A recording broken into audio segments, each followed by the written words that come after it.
Paano nga ba makikilala ang tunay na kaibigan? Iba-iba ang opinyon at sinasabi ng mga tao tungkol sa tunay na kaibigan.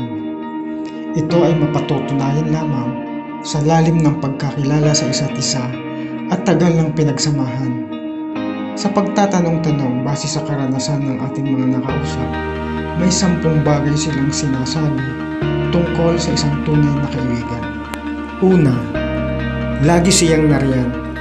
Ano man ang sitwasyon mo sa buhay, lalo na sa panahong dapang-dapa ka, nariyan lamang siya para dumamay, hindi lang kapag may kailangan siya. Ikalawa, nagpapagaan ng loob.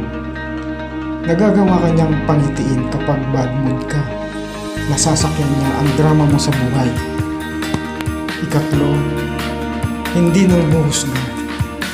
Dahil ika sa atin na nagiging mahina at nahuhulog sa pagkakamali, hindi kanya hinuhusgahan, kundi pilit kanyang inuunawa at nagbibigay ng payo sa paraang hindi magiging mabigat sa iyo. Ikaapat, nagsasabi ng totoo at hindi plastic. Kaya niyang sabihin sa iyo ang nakikitang hindi maganda o maling ginagawa mo. Prangka siya.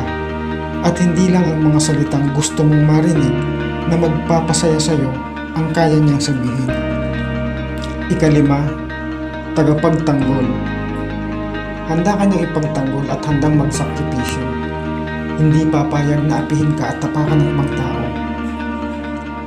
Kaya niyang humarap sa mga taong kumakalaban sa iyo. Ika-6, ayaw kang mapahamak. May mga desisyon tayo sa buhay na kung minsan ay ayaw natin na tayo'y pinakikialaman.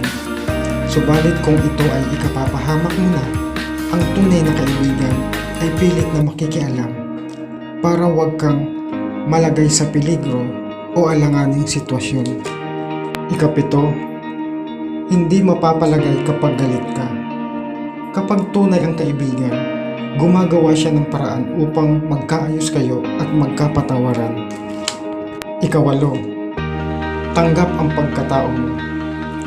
Nire-respeto niya ang opinyon mo at ang pinaniniwalaan mo, maging political man o tungkol sa relihiyon.